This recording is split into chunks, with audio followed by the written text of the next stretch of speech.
awesome. Awesome. That was awesome. You guys are awesome. No, You're awesome. no. You are awesome. Sir, you are awesome. Seriously. Awesome. Awesome. Awesome. Everything is awesome. Welcome to this week's edition of Everything is Awesome. I'm your host, Kevin. This is a show where we sit down and talk to awesome people about awesome things, except for today. We're not sitting down with anyone. Today is day 3 of the week of awesome. I'm actually recording it on the day that it drops. I was supposed to record it last night, but I ran out of time, got a little sleepy. Things will be a little different in this one. All the other shows for the week of awesome are the ones that I've recorded in the past and not forgot to post. I just didn't post them. And I'm about to get to that reason now. But first things first, make sure you check us out on Facebook.com/TEntertainment. You can find us on Twitter at RealAwesomePod. You can find me on Twitter at ThatNerdyKev. Give us a call at 267-223-4965 and leave some voicemails. We also have a Patreon, patreon.com/awesomepodcast. I'm going to revamp it, but for goals and rewards and stuff. But you can check us out on Patreon. We have one of those as well. So today is December 20th, 2016. I was figuring out what I wanted to do for today's episode, because when I decided I was going to do the week of awesome, it's the week leading up to Christmas. I'm going to end up doing it every year, I think. And next year's will be a lot different. It won't just be random. I'll probably have a theme of some sort to it. But for today, December 20th, one of the things I'm going to do is explain the absence of pretty much all of November and half of December. And then talk, a little bit about something else. So, as you guys know, if you go back to episode 37 of this fine podcast where I sit down and talk about Kevin Smith for, about a half hour, 45 minutes or so, I started off with talking about my uncle, and getting into, his battle with cancer and whatnot, and how he influenced me to be the person I am today. How, before, things came to light, I kind of was like, yeah, I'm a lot like Kevin Smith. I'm the less fat Kevin Smith and whatnot. But really, I wouldn't know Kevin Smith without my uncle. I wouldn't know, Leisure Suit Larry without my uncle. I'd probably know Star Wars without my uncle, but it would be a completely different experience, I think. So all these little things is what I talked about in episode 37 there, before talking about Kevin Smith. And any of you that follow me and or know me personally or whatever, that back in November 6th, we lost my uncle to his battle with cancer. And that's why we took the month off. I wasn't able to write, really. I wasn't able to sit down and edit these podcasts, because he was more than just an uncle to me. He was always, I'm an only child, and so he's only 16. He was only 16 years older than me, so he always felt like more of a bigger brother than an actual uncle, I guess. Because he also had that quality to, look out for me. Make sure that, hey, don't be an idiot, don't drop out of school. I didn't listen, but, I dropped out of college. He told me not to. He's always wanted me to go to college. Anyway, so that's why we haven't done any episodes lately. Because I just every time I go to do something, I can't focus long enough, I guess is what it is. But it's been over a month now, and I miss it. I want to get back into it. I've been trying to get back into writing in the month of December. I said, all right, I missed November, December, I'm going to do it. And I still haven't been able to do it. And I guess it's kind of appropriate that the week of awesome, that this episode I'm doing now, because it's also my uncle's birthday. He would have been 48.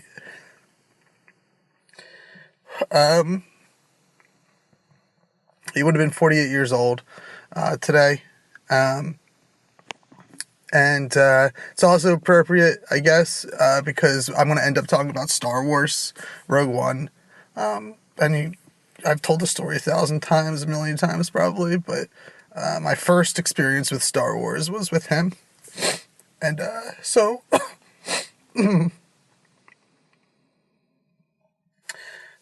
Star Wars means a lot to me.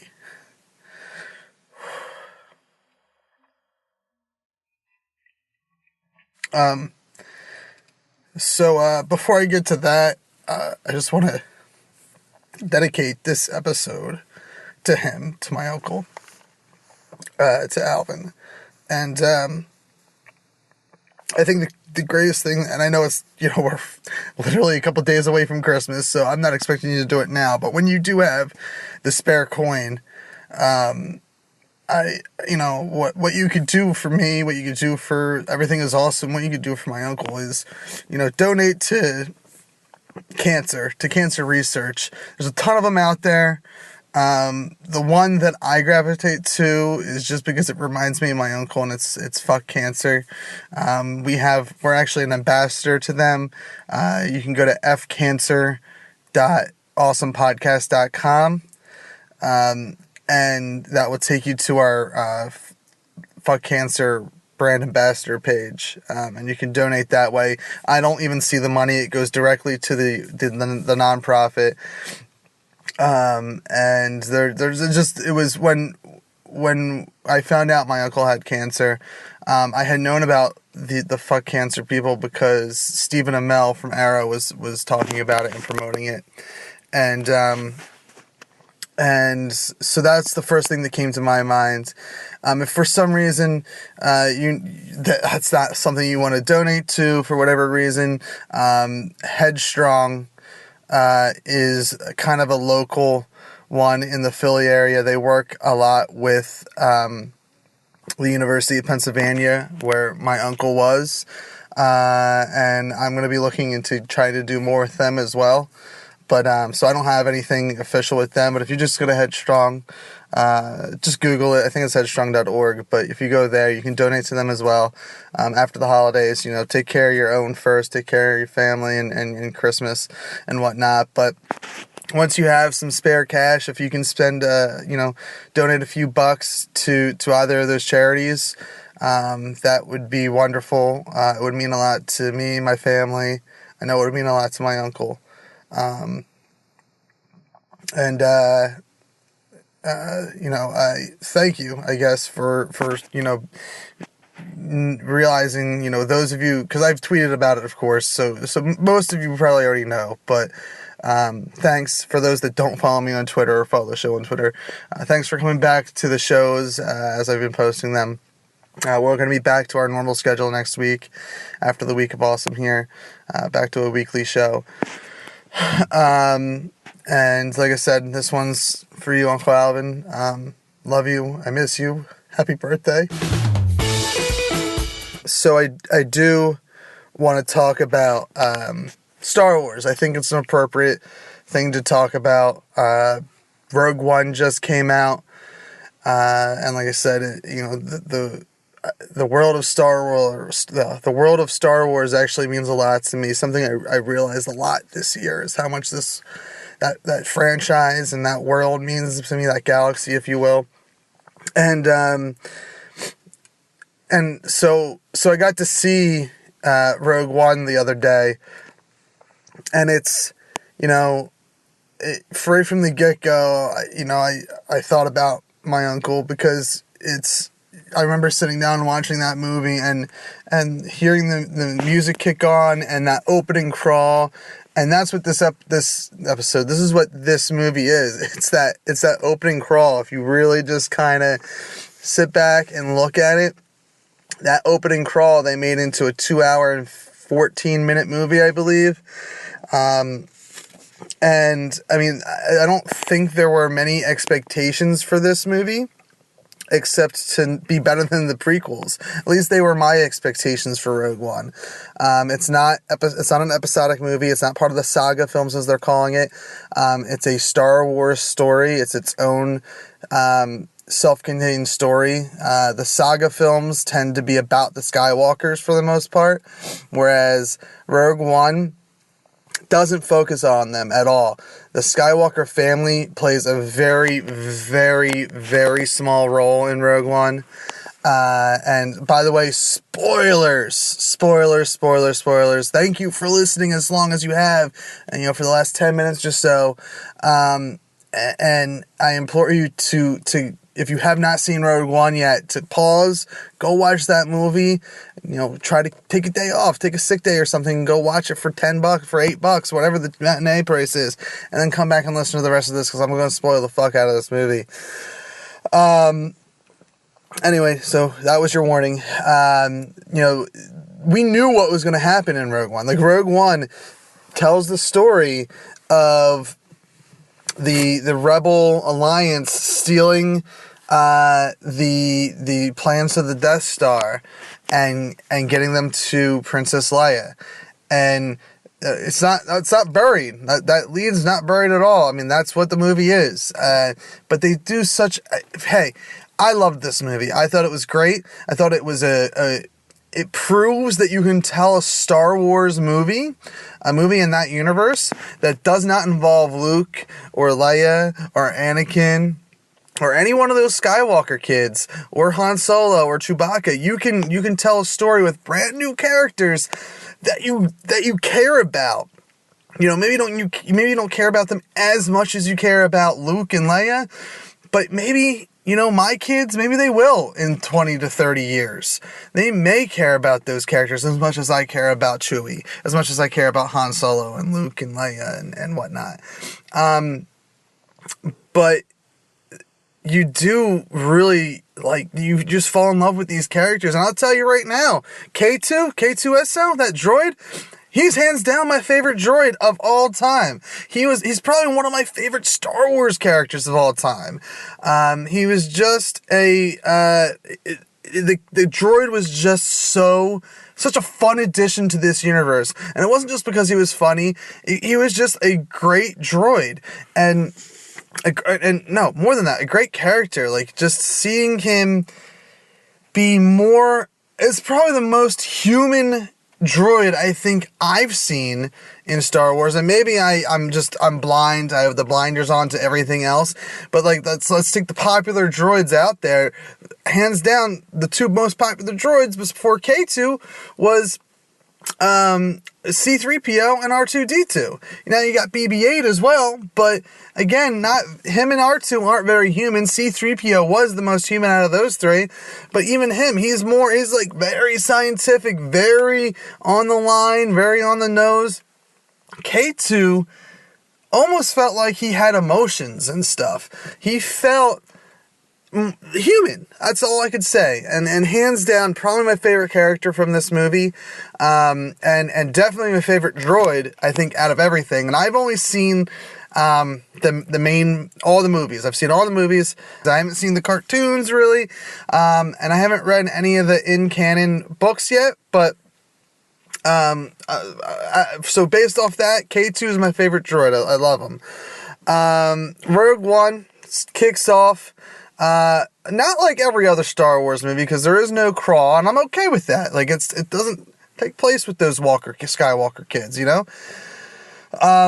opens up on what looks to be a moisture farm with Galen Erso, Jin's father, and it's just practical. First of all, I love everything is practical in this movie. There's nothing that is... there is obviously some CGI, which we'll get to later, but there isn't too much of it. It's all, very much what we love about Star Wars. It felt like a Star Wars film while not being a Star Wars film necessarily. I was kind of going into it thinking it was going to be like a heist film, but Star Wars, but it wasn't. It was a it was a war film, really. Like, it was, and I'm stealing this from Kevin Smith on his recent episode of Fat Man on Batman, but out of all the Star Wars movies we've had, this one probably had the most wars in the stars. Like, it was an actual war film. It felt like, it kind of felt like Pearl Harbor, with Ben Affleck, but Star Wars, you know? And it's just, and it opens up on a moisture farm, or appears to be a moisture farm. And director Krennic shows up. He's a friend of Galen's. He has some, what are they? Death Troopers, Death Stormtroopers with him or whatever. And he needs Galen to come back to finish the Death Star project. It's a space station. Yeah, we all know what the Death Star is. And he says that his wife and his wife and kid are dead, but they find the wife. She just walks up. They don't find nothing. She walks right up. She gets herself killed, and Jin escapes and is taken into safety by Saul. I'm going to mess up this last name. Saul Guerra. Now, I went into this film not knowing who he was. And I've done a little bit of research, and it turns out he's been part of the Clone Wars animated series. He's going to be on an episode of Star Wars Rebels coming up in January. So this is a character who's like embedded in the Star Wars story and backstory big time. And I think that's cool. I think that's really cool that they are because not everyone that watches these movies watches the cartoons. I don't, not at all. Not everyone that watches the cartoons may watch the movies. Probably, but maybe not. Not everyone that reads the books are watching the movies or watching the cartoons. Again, probably, but maybe not. And so it's really cool that the movie is ballsy enough. And I don't know if that's Lucasfilm, Kathleen Kennedy, was Gareth Edwards, if it's them or if it's Disney or who it is, because Disney owns Star Wars now, and they do that in Marvel. Marvel is credited as like let's make a universe out of our movies, but really, I mean, before them, it was, and I'm sure someone else will say, well, no, this made a universe too, but like Star Wars is one of the first like cinematic universes, because you had 3 films, a trilogy of films, really before that was a common practice. Not, in the 80s and 90s, that really wasn't common. In the 2000s and the 20 teens and whatnot, that's become a bigger thing. And definitely almost a standard now, and we're moving towards where the cinematic universe is becoming a standard.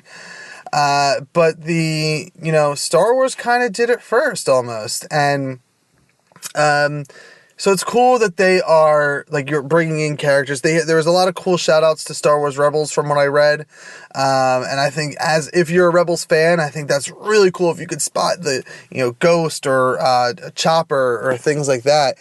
That's really cool for fans. A lot of fan service. It's something JJ did with Force Awakens. Some people may say he did it a little too much, but I enjoyed the hell out of that movie. And I enjoyed this one. I mean, this one I think is definitely a top 5 of the Star Wars movies out of the 8 we have, and I think you can all guess what the last 3 are. And that's not to say that this is the worst of the main movies or the new ones. It is. I've heard people call it Empire good. I don't know if it's Empire good.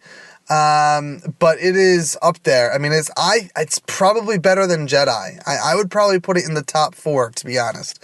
I think it goes Empire, Star Wars, Force Awakens, and Rogue One. It's really a really enjoyable flick. And we don't get to see the 15 years, with Jin, that she spent part of with Saul.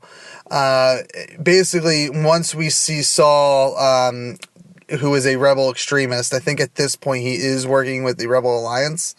But 15 years later, he's not. He is so extreme that even the Rebel Alliance doesn't really want to work with him. So he's kind of like this third wheel that is attacking the Empire. And 15 years later, we get we see Jin, who is being held captive by the Empire, and she is freed by some rebels who want to use her to track down her father, because he sent a holographic message to a Imperial pilot who defected, Bodhi. He becomes one of our Rogue One people. And, you know, I would say out of all the Rogue One crew, I would say he's probably the one I liked the least, but he was still, like, he had his moments. He really did have his moments. But yeah, so she's taken to Yavin 4. Yeah, so once Jin is freed, she is taken to Yavin 4, and that's where they explain everything to her, and then and they go to Jeddah, which is where the Empire is mining kyber crystals, which, let me tell you something. Now, I think most Star Wars fans know what that is. I don't think it's ever been mentioned before in a Star Wars movie, except for maybe one of those prequel flicks, but again, never, I don't really remember much from those. Maybe in the cartoons and stuff, but I don't watch them. The first time I ever heard the term kyber crystal was the Campaign podcast on the One Shot Podcast Network, and that is because there's a band named the Kyber Crystals, but it's used to power the Jedi's weapon. It's used to power the Death Star. Jeddah is where I think it was the last of the Jedi temples were there. The Jeddah Holy City is there. It's the last, like, it's the last kind of spot that has any kind of Jedi, at least known Jedi, you know, presence. Not presence, because there's no Jedi there, but, like, you know, you guys know what I mean. And we get to see the Blind Warrior here. I'm gonna screw up his name. Chura Imu, maybe? Imwi? And his friend, the mercenary Baze Malbus. These two characters, loved them so much. I don't know, you know, I don't think we can really equate them to anyone else. Maybe kind of like a Han Solo and Chewie type of pairing, but you also get that with Cassian and K2. And then you get Jin as your, again, I don't know if I would necessarily call her your Luke, but I mean, I guess that's the closest we have, is to say that she's like our Luke Skywalker. But we get to meet Imwi and Malbus. And I really liked the Blind Warrior. He had a really great scene at the end of, like, their little meeting with Cassian and Jin, where they go to bag Guerra's crew bags everyone's heads to take them to his hideout, and as they bag Imwi's head, he says, "Come on, I'm blind." Like, it was one of those little funny lines. I loved it. I feel like the Star Wars of New has it's written. It's just written like today's world. I don't know. It's just has those little like Force Awakens in this. Add a few more jokes than I think the original Star Wars did, which is fine. I love it. I liked it. I enjoy it. And we get on this, in this scene where, you know, they are taken to Saul's place. We eventually get to see the hologram that Galen sent. And, it's heartbreaking. It is, because he doesn't know if his daughter's alive or not. He assumes dead because she was never found by, Krennic or the rest of the Empire. And, but he's telling Saul, you know, if she is alive, get this message to her. And the real Cliff Note version of that hologram message is to plug up the plot hole in Star Wars where there was a way to easily destroy that huge space station called the Death Star. Is that Galen is the reason for that. He figures that they were going to get someone to do this anyway. If I do it, I can build in this failsafe where it can easily be destroyed. And he tells Saul this, and he tells Saul, please tell my baby girl that I did this all for her. I did this so that she would have a chance to survive, to live, and whatnot. And it's really heartbreaking that when you see her father, he is very, very, she is very emotional, very sad. And they have to go to the high security data bank in Scarif to retrieve the plans to the Death Star, which, they go back to Yavin 4 to, before we get there, while this is all going on, Tarkin's back. He's, remember him from Star Wars. He gets more screen time, I feel, in Rogue One than he does in Star Wars. And Peter Cushing, who plays, Tarkin, for those that don't know, I mean, here's where we get to our first bit of CGI, or at least the first noticeable part of CGI. I guess if you look at nothing else but Tarkin, it's not that bad, to be honest. It looks just as good as Polar Express or Final Fantasy or Beowulf. It doesn't. He does not look like a video game necessarily until you have him standing next to people. It was very. I don't know. Maybe it's because I saw it in 3D, but as soon as he came on screen, I was like, "Whoa, he's not real." But is it a bad thing? No. I think it was nice to have him and have his character involved in the story. So if that's how he has to look, it's a step in the right direction. I think what blows my mind is that Disney did The Jungle Book, and that looked like the animals were real. They did, obviously, Civil War, and we see a young Tony Stark in Civil War, a teenager Tony Stark, and it looked like him it did not look like CGI. Yet Star Wars, which is also owned by Disney, is not. There was something off about it, and I'm going to bring it up again when we get to the end of the flick. And again, spoilers if you're still listening. Spoilers all over the place. But Tarkin meets with Krennic on the Death Star, and he doesn't think that the project is going to work. So they're going to demonstrate it, and Krennic right away wants to blow up Jeddah. But Tarkin says, well, we're just doing a test. Let's not make a statement yet. So they use like a low-powered shot to destroy the holy city on Jeddah, and the Rogue One crew just has enough time to get out, and Saul stays. His character, Forrest Whitaker's character here, has very little screen time, but he stays and ends up, dying on Jeddah.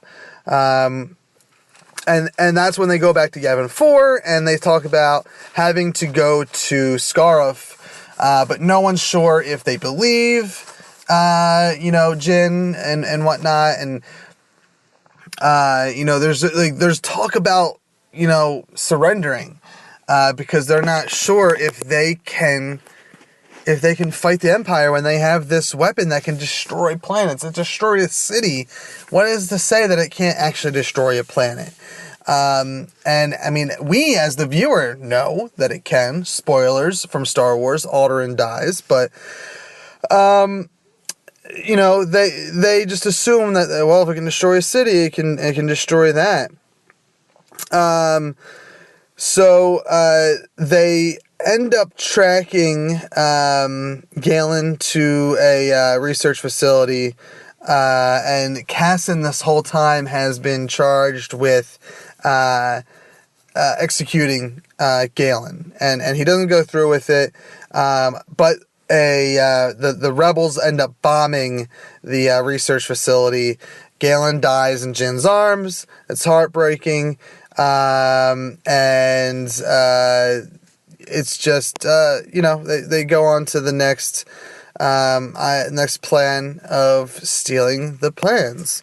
I think I'm going a little out of order, but that's fine.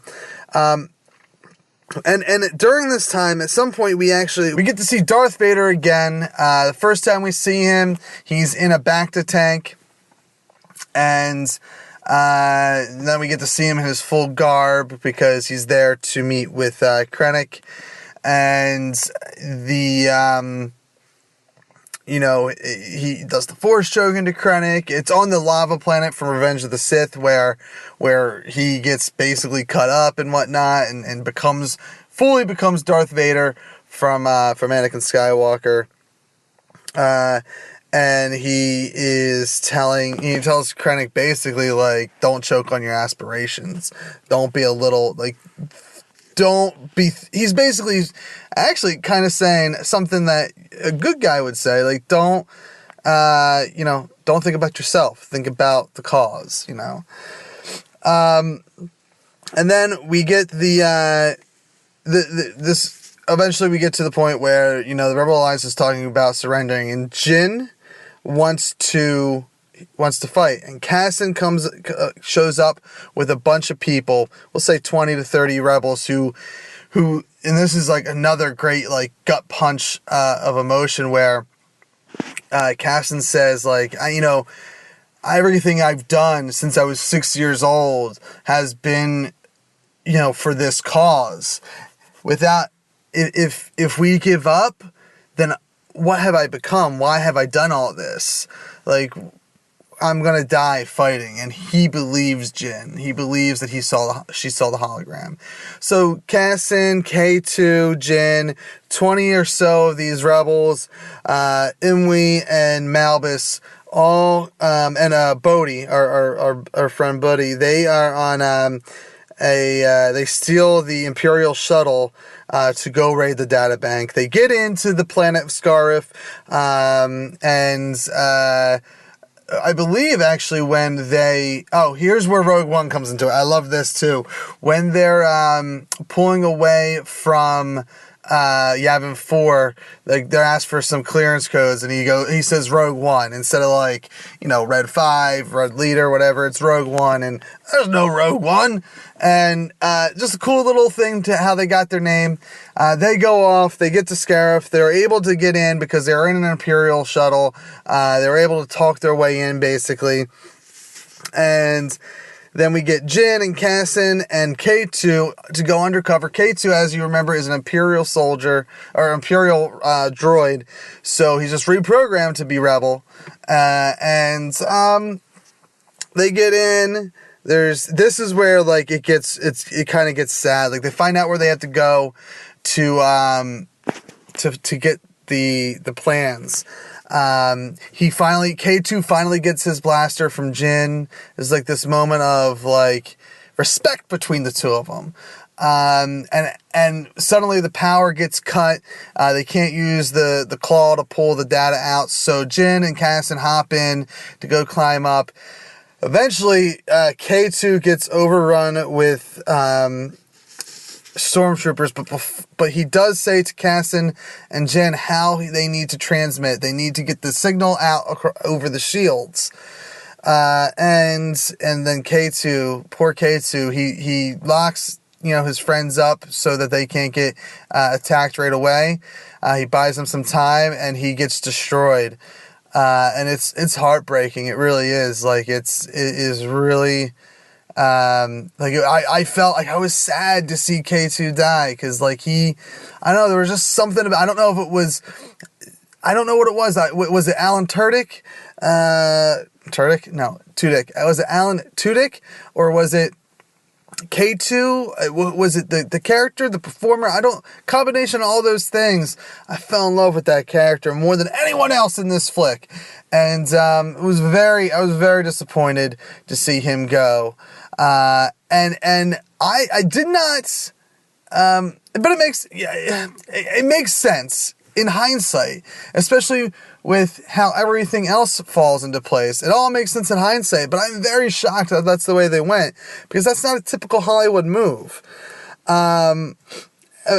Eventually, Casson Jin gets the plans. Casson falls a little bit. I think he gets shot by Krennic, and he doesn't fall all the way off the databank. He falls like onto basically like a platform. But Jin is able to escape and get the plans, escape to the high rise. But of course, the Krennic confronts them and declaring the Emperor's victory. But Cassian comes back to save the day, shoots him, and Jin can transmit the Death Star plans to the Rebel command ship. Meanwhile, on the beach, there's a battle going on between all the rebels. At this point, there's also been the Rebel Alliance they find out that there is a team of rebels attacking Scarif, and that they're kind of doing some damage. So they come in through hyperspace and come in to help back them up. And while this is all going on, there is basically no way for Rook or Imwe or Malbus to live. They are also killed in battle. Rook is killed after enabling communications to the rest of the Rebel Alliance. He gets killed with a grenade in the Rogue One ship. Imwe and Malbus die in battle. And it's very heart, it's a heartwarming moment, not a heartwarming, it's a heart-wrenching moment when Malbus sees his friend die. He's just enraged, and he eventually is killed as well. But he takes out all the troopers. He takes them all out. And it's the one that has a grenade that, it goes off after he takes them off, and it seems like he's okay with that. And then, finally, before we officially get, to the end, we see that the Death Star, destroys the compromised base on Scarif. They're not destroying the planet, just the base there, similar to what they did on Jeddah, and they just do a low power bolt, destroy that base, which kills Jin and Cassian, get to the beach basically, and we see that they are embracing as they are presumably killed. There's no way to survive that. You see everything happening. And then we get this badass scene with Darth Vader coming in and just real energetic. The rumors I've been reading is that he had all that energy because he was in that bacta bath, and he was able to use all that energy up before we see him in Episode 4, A New Hope, when he's real slow and sluggish. He used all his energy killing all the rebels there where he killed them. He does not get the plans. They are passed off in time, and they are handed to Princess Leia, who escapes with the plans, and she declares that the plans will provide the hope for the rebellion. And hope was a very big theme in this movie, and I guess hope is kind of a theme in all the Star Wars movies, but I feel like it was really hammered home in this movie. And the young Carrie Fisher, like I said, something was off about it. Their CGI team, I assume, was the same CGI team, or at least company that Marvel used. I assume they used, ILM, I believe it is. But it just did not look as good as a young Tony Stark. But I'll tell you what, it's like this movie ends an hour before Episode 4 picks up. It is, I enjoyed it a lot. It was a really good movie. It was 2 hours and 13 minutes version of that opening crawl, for the most part. And that's fine. I love more of that. I love that they prove that they can do things without these main characters. Now, the next non-saga film we're getting, it's going to be about a main character. It's going to be a young Han Solo solo flick, and I'm excited for that too. I think that's obviously that makes sense because we don't know much about Han's past. But you know what? To me, he's a Skywalker. You know, at the end of the day, he's a Skywalker. He's married into that family. He has kids within that family. And, you know, it's kind of a safe bet, I think, to make that movie.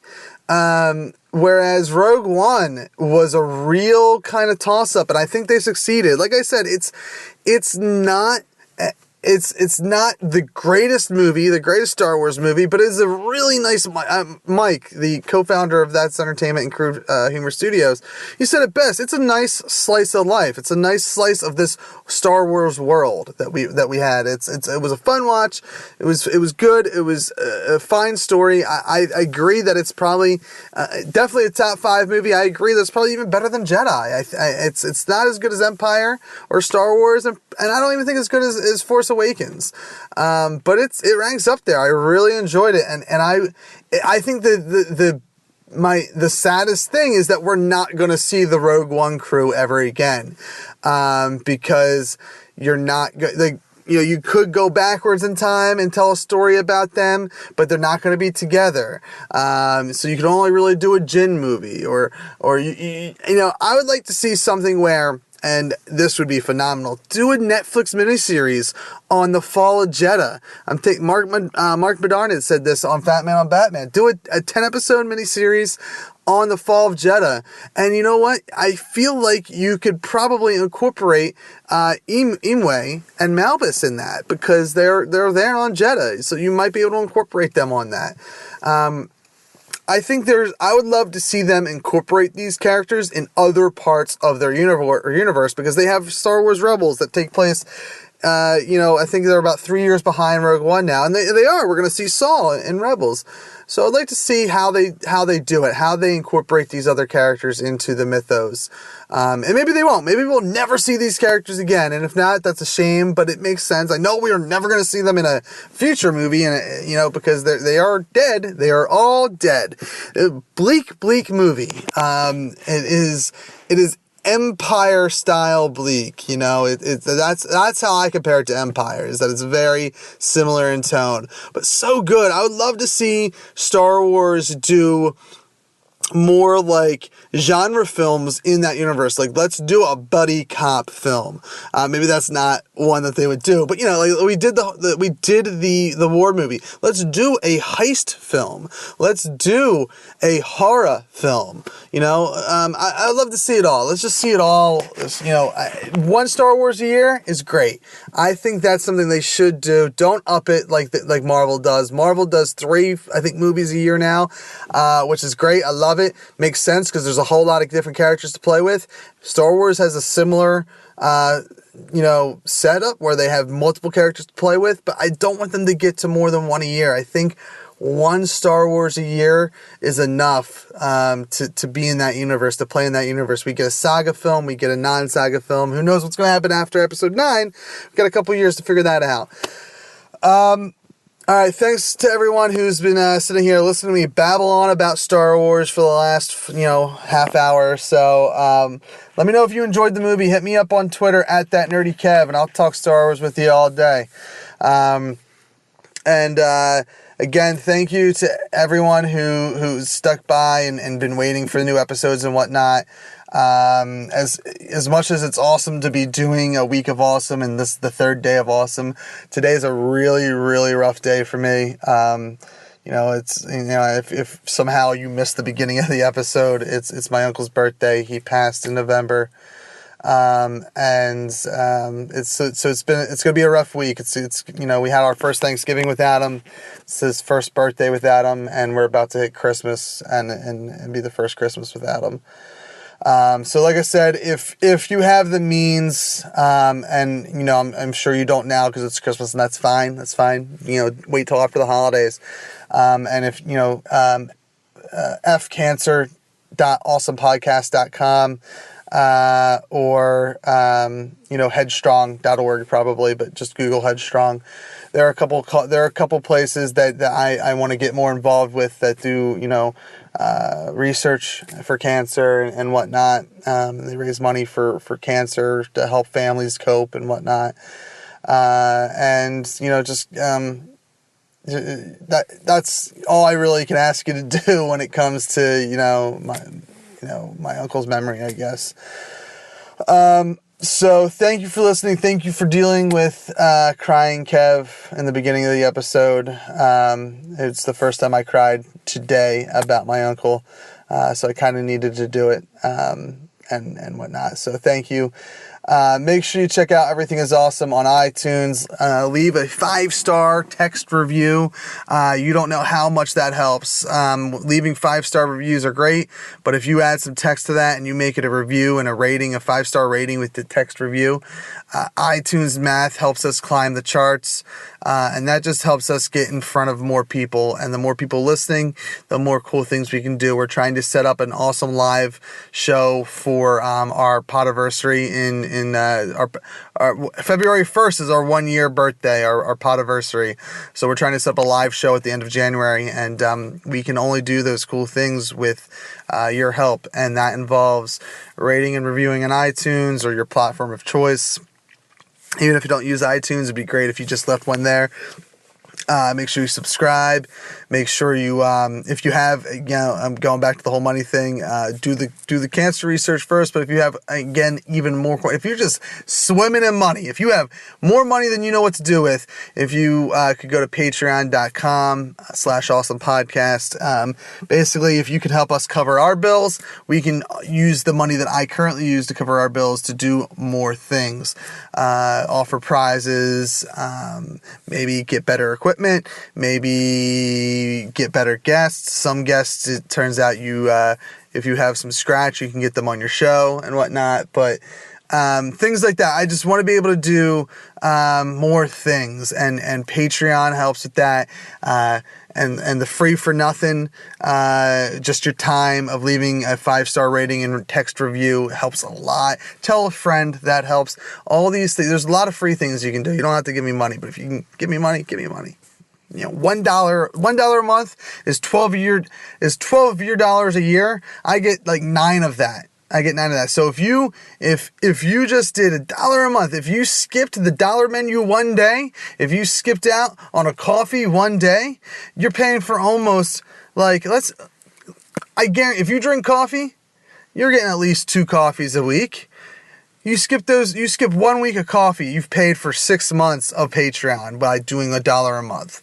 And that, your $1 a month helps me do a lot more. I want to expand this into a proper network. I want to do more shows. I want to do a tabletop podcast that's done properly, where we have paid actors and comedy guys in the studio to play Dungeons and Dragons, basically. That's like my dream podcast at this point. Aside from this, of course, Everything is Awesome will always be the dream. I'm living the dream. Anyway, I've been babbling away. That's 4 minutes of stuff that you just want to go home. I get it. The day of awesome is over. Thanks for listening to Everything is Awesome. I'm your host, Kev, and we'll see you next time right here on awesomepodcast.com. We've been awesome.